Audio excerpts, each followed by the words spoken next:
அவரு இல்லைன்னா இன்னைக்கு நாங்க இல்ல.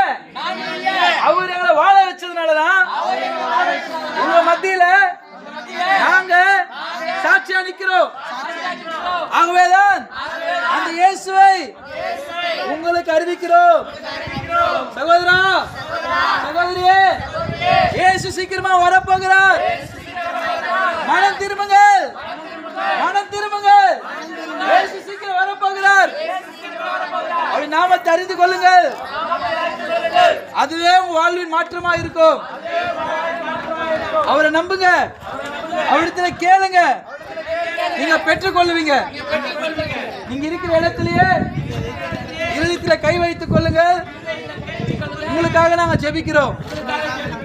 இயேசுவே, இந்த சத்தத்தை கேட்டுக் கொண்டிருக்கிற ஒவ்வொரு குடும்பங்களுக்காக, ஐயமார்களுக்காக, அம்மாமார்களுக்காக, சகோதரர்களுக்காக,